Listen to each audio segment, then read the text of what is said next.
Hey, welcome to GameLayer, Alive. where we explore the science of play and the quest of learning. A grand finale for Season 1 of GameLayer. GameLayer, which uses a card game, the series of path cards, that recorded short, high-signal interviews on-site at GamerCon in NOLA, New Orleans, Louisiana. The compact series, daily micro-episodes.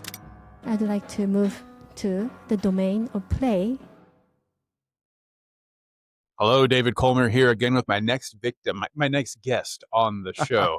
So, would you be willing to introduce yourself? You don't have to share your name if you don't want to. Yes, it's Christian Gossan here from Sharpen Advisory. Okay, Sharpen Advisory. And where are you all located? We're located in Australia, but we have clients all over the world. Fantastic. Well, great.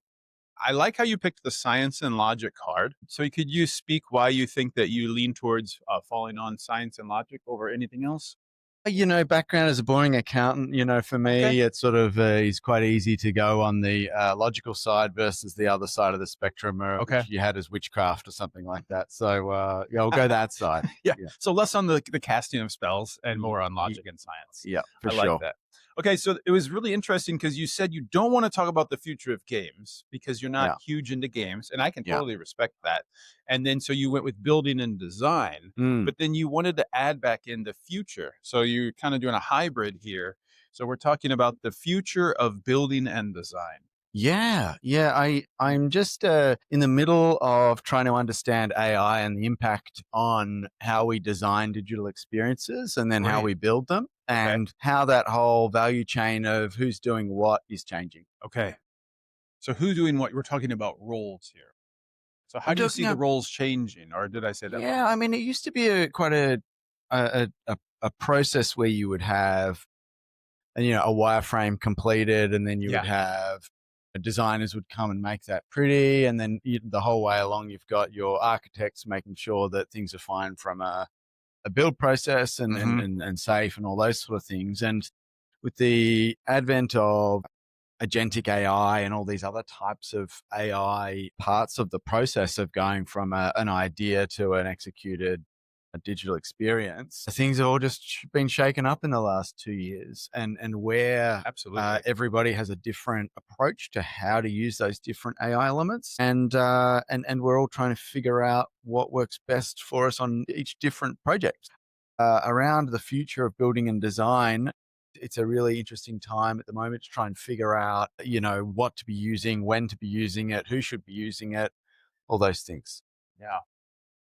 And so the roles are in a way shifting because I think people who aren't skilled in, say, a specific step of the process that you just outlined, all of a sudden they can do it, right? And do you think is there a question about quality, or where were you going with that? There's a huge question about quality, and the thing that I worry about is the promise versus what was actually possible. And so you'll have all the AI vendors and just AI media saying, that's godlike power and you can do everything now. You can go on and you can just talk, and within 5 minutes you'll have a fully functioning app.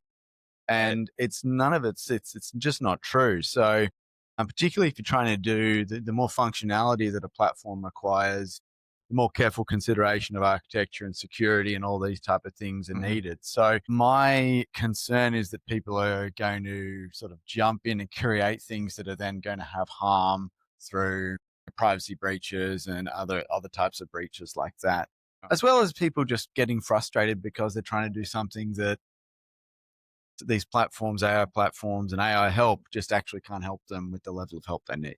Yeah. Well, I studied theater, so I like to raise the stakes. So I really like where you just mentioned like the harm, right? The potential risk of moving forward with this before we really understand it. What's something that you think a team could do now, today, to sort of safeguard themselves from that type of harm or that mistake? Yeah, people used to run away from the risk teams because they would slow them down. But I think now that everybody's sort of running before they think, it's a good idea to just go and check in with your privacy people, your IT security people, and all these characters that people used to run away from. I think they're actually a really good place to start because you might start building something if you're within an organization that you're never allowed to ever release. So you've just then wasted a whole bunch of time creating something really cool that will never be used. So so I would say, risk management and those people, that community of people have the sort of time for them to step up and to be actively going out and helping people, but also advertising that, hey, I'm here and I'm here to help you with your new thing that you're making, because, it's going to be in an organization's interest for them to do that. I definitely agree with that. And you're talking about the future of building and design. It's like, don't take any wooden nickels, is what we say, right? Don't buy anything that may not be of any value. It's kind of the risk.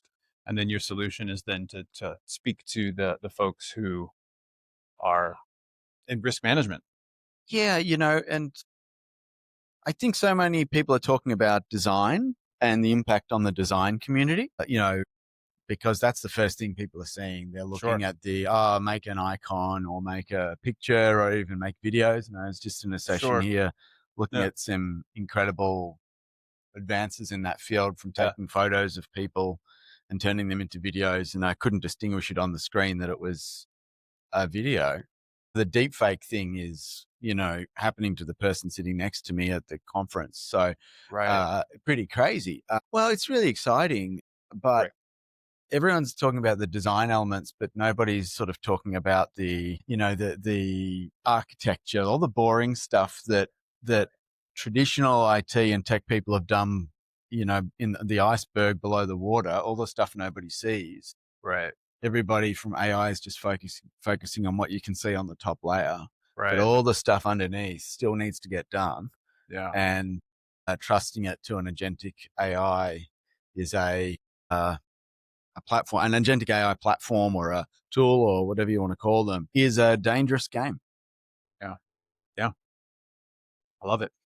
So at lunch, we were sort of discussing how you fly out to the United States, which is becoming more and more expensive. Mm-hmm. You gain information at these conferences, and then you bring these new ideas back home to Australia. Yep. Is there anything you wanted to add to that, what I just shared? Or I think it's an interesting process, how you're harvesting ideas here and taking them back home. Yeah. I mean, conferences are great to go and listen to people on stages who are doing things at the edge and doing things that are really interesting, and then connecting with those people, thinking about those ideas, taking those ideas back to sort of my global network who might be interested. And you meet lots of people over the years, so you might know somebody who's really interested in interactive video simulations. Okay. And then you might go, I just today saw something that was incredible. I think you might be interested in seeing where this AI has just moved to in the last month. Yeah. Because it is a week by week, month by month race at the moment for all of these platforms and how good they're getting. Just keeping people abreast of all of those developments. Even though I'm heading back to Australia, we have a global community of people to keep up to date with what's happening. What's your favorite game? Favorite game? What came to mind? Game? Video game, board game. Board games still Monopoly. Game. Monopoly. Or chess, old school. Yep. Down at the beach playing Monopoly. Yeah. Down at the beach. That's a long day at the beach. Yeah. Oh, no, down the beach. Like, Australians go to the beach for summer holidays, so when you're down there, Okay. So you have a beach house. You're not just like literally in the sand. Not in the sand. No. There's definitely no sand. I'd be afraid to lose some of the dollars. Beach Monopoly. What are you, crazy? There's no actual beach Monopoly. I'm a little bit out of my element. That's right. No, when you're on holidays, vacation, bit of late afternoon Monopoly is probably my favorite. Love that. Yeah. So what would you say to the question of what is play and why do we love play? I think people have different types of play and they use it for different reasons. Some people use it for relaxation. Some people use it for, excitement. And some people play games where you get scared, video games that are scary. It's just like watching TV or something else. People have different motivations for different types of games. I love it. I put you on the spot there and you ran with it. So thank you so much. No problem. Is there anything that I should have asked or you wish I would have asked that I didn't ask? No, it's your show. I don't know. All good. All good. If someone would like to reach out to you in contact, how could they do that? Yeah, probably just via LinkedIn's best. Just if you've got any questions about digital experiences, and we work with a lot of companies to help them grow or engage their people. So if anyone has any thoughts about what they want to do, I would love to hear from them. Well, thank you for your time. I really appreciate it, Christian. And any shout outs back home you would like to give out? Not really, no. Awesome. I'll see you when you see me. Good stuff. Awesome. Thank you so much for joining me for this episode of GameLayer Alive. This is David Kolmer reminding you to stay present and never postpone joy. You can find transcripts of the show at gamelayer.fm. GAMELAYER.fm. Theme music by Caleb Willits. Thanks for listening.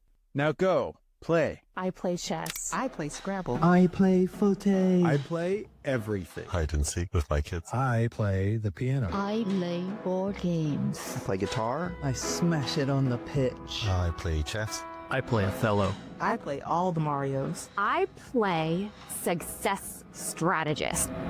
I play Street Fighter. Final Fantasy. I play games of my own invention. Games of my own invention. Games of my own invention. Games of my own invention. There are many ways to play. Going for a walk together, doing nothing together is also playing. Anything that can cultivate your feeling of joy, relaxation, where you feel more recharged after doing that thing, and I think you can consider as something that we play with. I'd like to move to the domain of play